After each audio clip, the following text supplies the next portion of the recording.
บรรยากาศเงียบปิ้งครับผมโอ้โอ้โอ้โอ้โอ้โอ้พักมาได้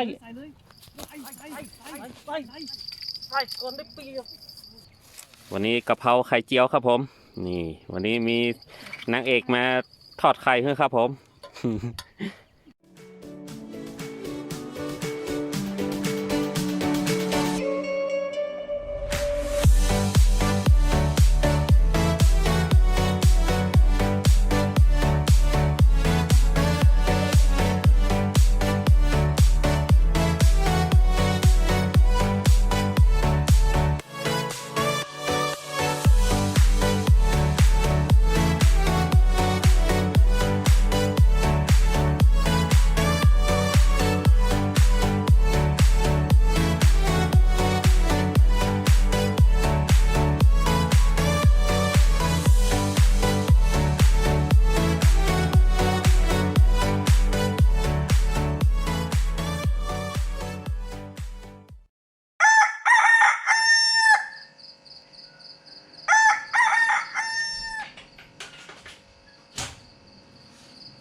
คนอ่ะคนโทรมาฮะข้าพเจ้านี่14 คนอ่ะคนโทรมาอย่างว่า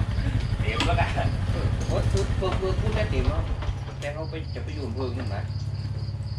ถ้าคือจะอยู่เมืองเก่าเนี่ยผมได้แล้วเขาบอกไม่แห้งแล้ว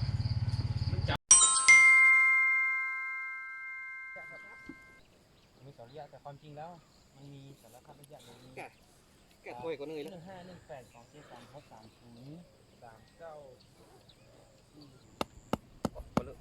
ได้ปลาเลือกเลยนะครับน้องแง่เลยอันเดียวต้องวันนี้ต้องขอบคุณครับ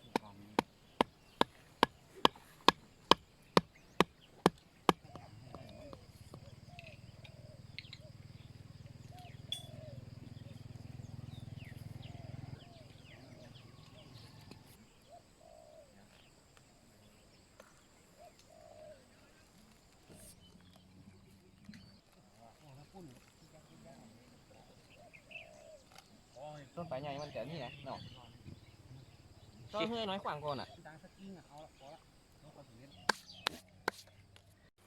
สวัสดีครับผมสวัสดีพี่ๆเพื่อนๆนักตกป่าทุกท่านนะครับตอนนี้นะครับผมก็ได้มาที่เขตอำเภอชัยปราการนะครับผมหมายตรงนี้เพื่อนเรียกว่าหนองเบี้ยนะครับเป็นหนองเบี้ยนะครับอยู่ในเขตของอำเภอชัยปราการนะครับซึ่งหมายนี้นะครับผมก็เพิ่งมาเป็นครั้งแรกนะครับผมตอนนี้ก็ได้เอาเบสมา5 คันครับวันนี้เบสมา5 คันนะครับก็บอกว่ามันจะเป็นอย่างไรนะครับผมซึ่งเป็นหมายใหม่สำหรับผมนะครับแล้วก็วันนี้นะครับผมก็ได้เดินทางมาคนเดียวนะครับผมก็มีคุณน้านะครับอยู่ทางด้านนู้นนะครับผมวันนี้ก็มากับน้าอ้ายน้าเอกนะครับผมนี่ครับตอนนี้กำลังเตรียมเบสเตรียมของกันอยู่ครับผมซึ่งเบสน้าอ้ายก็อยู่ตรงด้านนู้นนะครับแล้วก็ของน้าเอกก็ถัดมานะครับผมตอนนี้ก็ได้เตรียมเหยื่อเซตเรียบร้อยครับผมดูสภาพหมายครับผมบรรยากาศสวยงามครับบริเวณข้างๆหนองเบี้ยนี่นะครับผมก็มีสถานที่ท่องเที่ยวนะครับก็เป็นวัดถ้ำตับเตานะครับผมซึ่งอยู่ใกล้ๆนี่ห่างกันประมาณ300 เมตรนะครับผมเพื่อนๆพี่ๆท่านใดนะครับมาอำเภอฝางนะครับอำเภอชัยปราการนะครับก็ลองมาแวะเที่ยวกันดูนะครับผมมาเริ่มลงเบ็ดกันเลยครับผม เ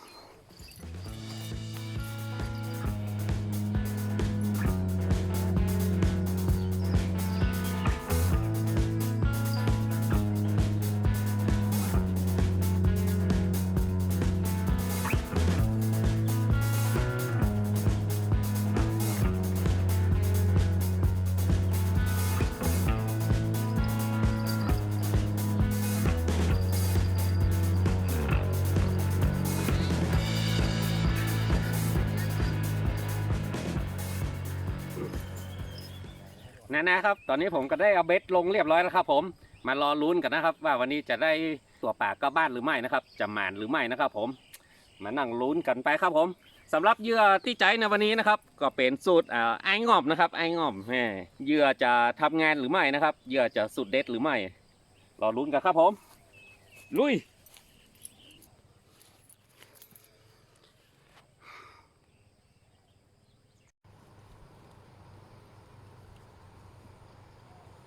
พอกลับบ้านโอ้ยดีนะคนเข้ากันน้ำครับอาหารเราคือไม่ได้อ๋อกันแล้ว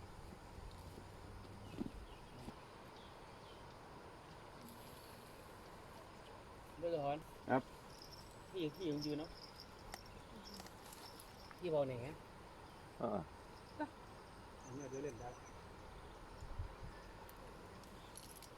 อันนี้ครับถึงเวลาแล้วเหรอก็เนี่ยก็ชั่วโมง3 นาทีเลยถึงเวลาแล้วลุยสิครับรออะไร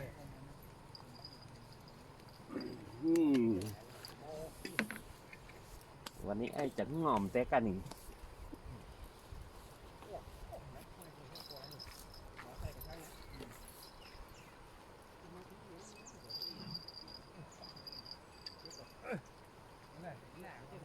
มือครับได้ใบมือไหมยังนัก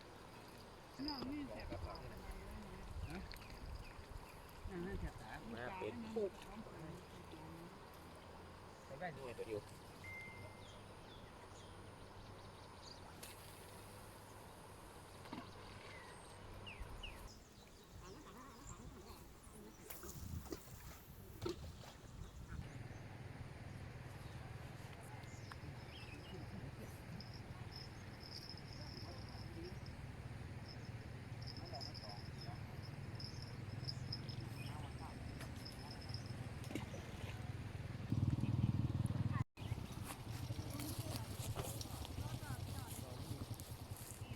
๋ยวนะครับตอนนี้ก็เปลี่ยนเหยื่อชุดที่2นะครับผม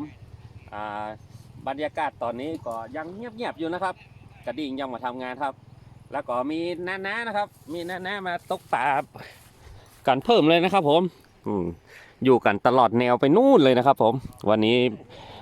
น้าๆนักตกปลามากันหลากหลายครับผมวันนี้จะรอดปามหรือไม่นะครับมาติดตามรับชมกันต่อครับผมกับเหยื่อชุดที่2นะครับผม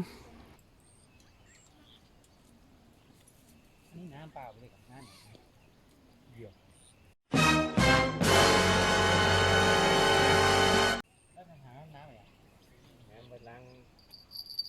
โอ้ยเดี๋ยวใส่เลย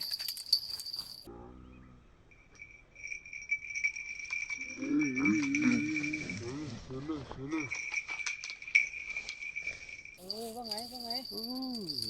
ตันก็ได้ตันได้หรอได้อยู่ตักไม้มาตักก่อนต้องมาดินเฮเล่ได้ทีเราใหญ่เฮ้ยโอ้ใส่อยู่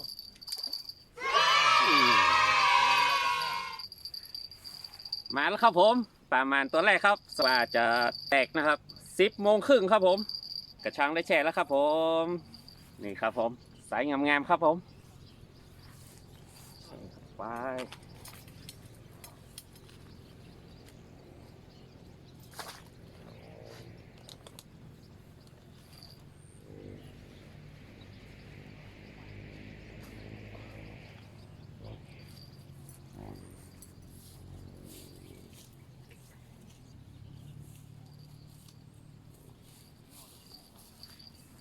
แต่เจ้าขายมาได้ก็เบียร์เจ๊กอะอย่างก็เบียร์แล้วขายหัวจ้าขายฮะ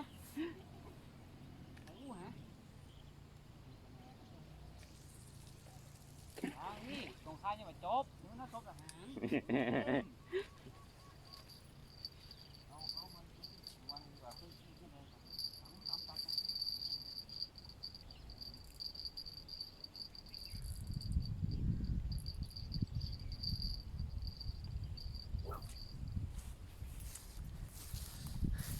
นะครับหลอดตาเขียวแล้วนะครับผม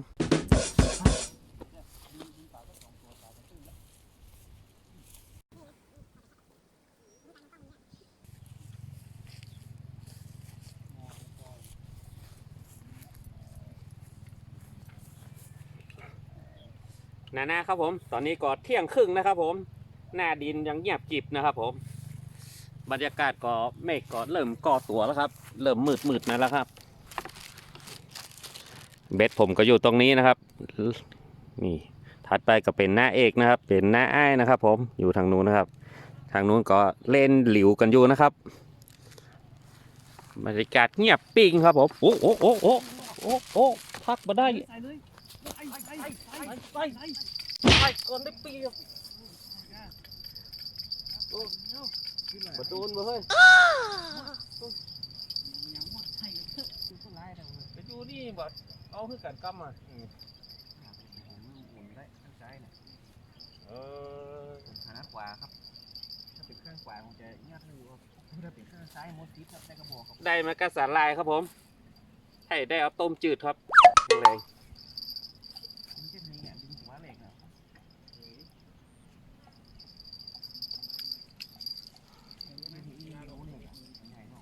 เริ่มละ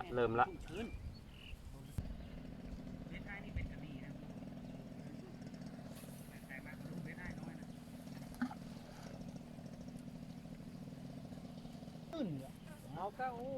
กับกล้องอยู่ กำนี่ก็อู้ติ๊กอ่ะ เธออ่ะ ต้องห้อยมาด้วยห้อง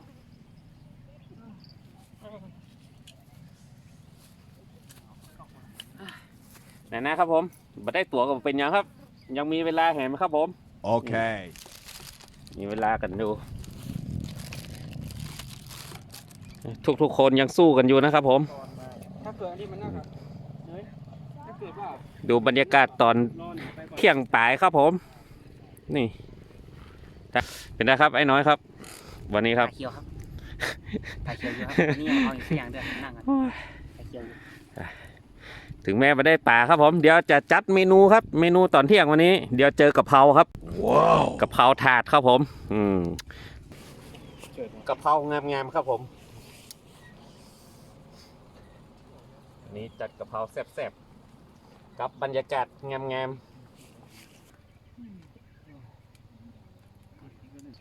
วันนี้กะเพราไข่เจียวครับผมนี่วันนี้มีนางเอกมาทอดไข่ให้ครับผม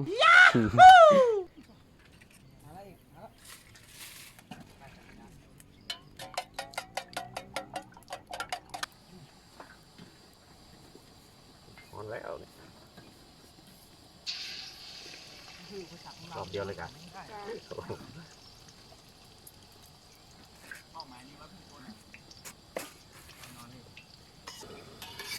ไข่เจียวครับ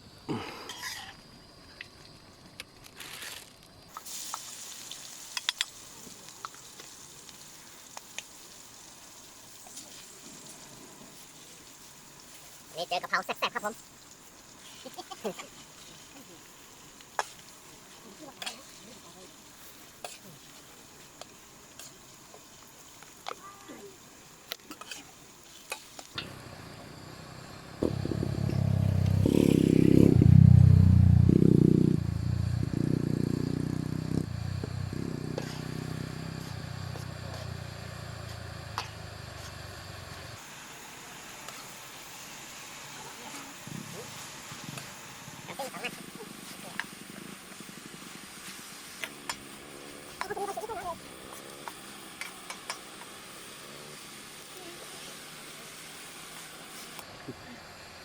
ขอเยอะถ้าเกิดว่าแบบใส่ถั่วนะแม่กับเรา นี่ใส่ไปละฮะเอาแล้วกันเอาหน่อยว่าอย่างไรหวานนะหวานน้อย เอกพิมหูเนยชอบว่ามันจากเกมตลอดเลยอะเพราะว่าเนยติดเกมเนยต้องให้คนอื่นกิน เอาละจะเจอพริกน้ำปลาอยู่ จะมาจับท่าน เดี๋ยว อะไรครับเมื่อกี้มันขาดเลยครับ จะมากับเป็นกะเพรานั่น เดี๋ยวมันเจอพริกน้ำปลาไงเอาหน่อย คือ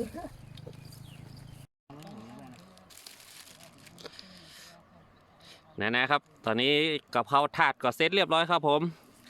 กะเพราไข่เจียวครับ แล้วก็มีพริกน้ำปลาด้วยโอ วันนี้กินข้าวกับบรรยากาศสวยๆงามๆครับผมดูวิวข้างหลังครับ นี่จะพอนมีตุกอ่ะอุ้ยมาเดี๋ยวจำ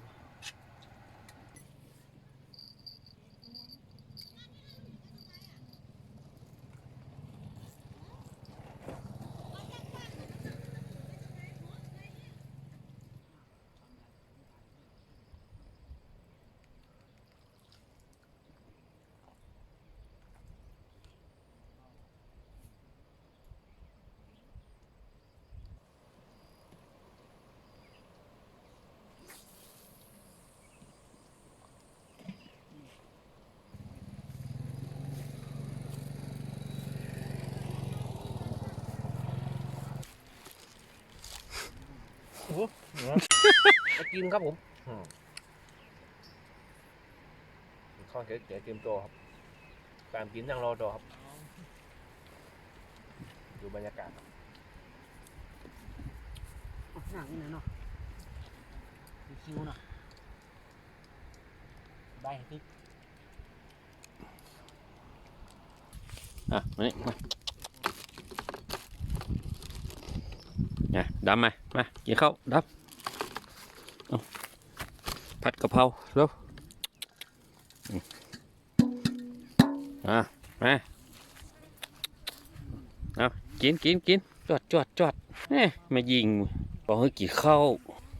อายกะนะบอกพ่อก็ได้จอมป่าดีว่ะ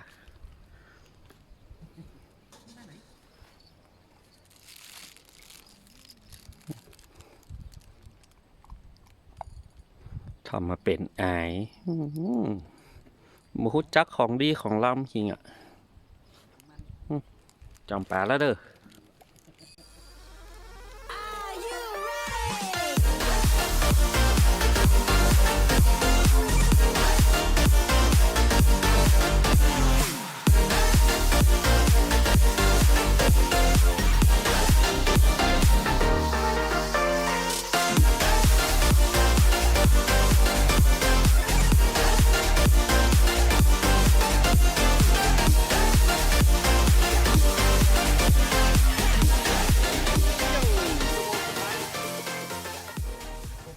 นะครับตอนนี้ก็4:30แล้วครับผมยังได้ป่าตัวเดียวอยู่นะครับกับบรรยากาศสวยๆงามๆครับในตอนเย็นๆนะครับวันนี้จะได้ตัวป่าเพิ่มหรือไม่นะครับที่หนองเบียร์นะครับ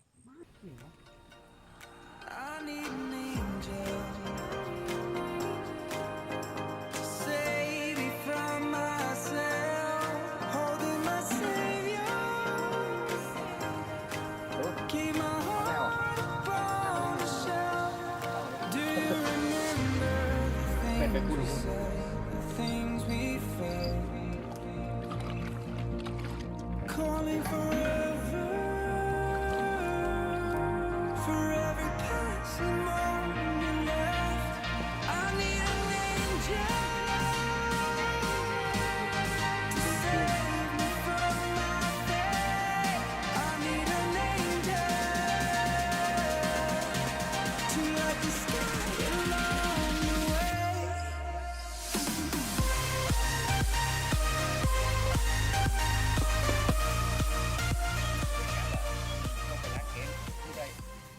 นะครับผมตอนนี้ก็5:00 แล้วนะครับผมเดี๋ยวเก็บเบ็ดกันเลยครับเพื่อเดินทางกลับบ้านนะครับค่อนข้างไกลเหมือนกันครับผมเก็บเบ็ดเลยครับผม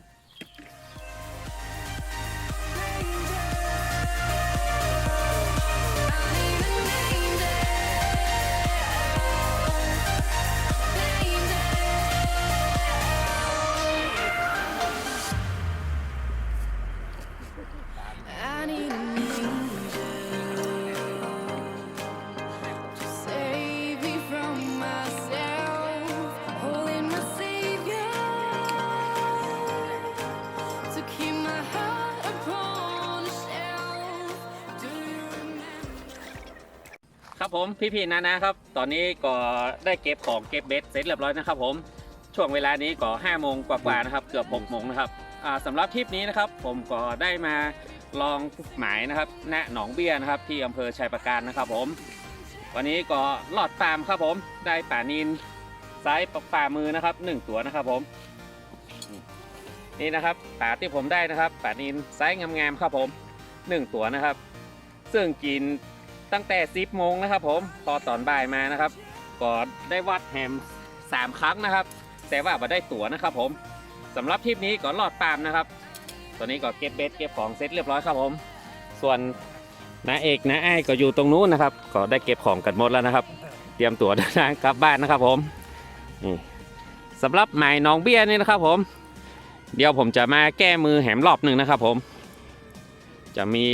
ไฟแก้มือนะครับผมชอบบรรยากาศขนาดเลยครับสวยงามขนาดโอ้วิวสวยงามถึงแม้ไม่ได้ตั๋วป่าก็คุ้มแล้วนะครับที่ออกเดินทางมาตกป่าที่หนองเบี้ยนะครับสำหรับคลิปนี้นะครับผมก็ต้องขอบคุณนะนะครับที่เข้ามารับชมคลิปนะครับผมถึงแม้จะได้ตั๋วป่าเพียงตัวเดียวก็บ่เป็นอย่างนะครับไว้เจอกันคลิปหน้านะครับผมสำหรับคลิปนี้ขออนุญาตปิดคลิปไว้เพียงเท่านี้ครับสวัสดีครับผมไปแล้วครับผมเจอกันคลิปหน้าครับ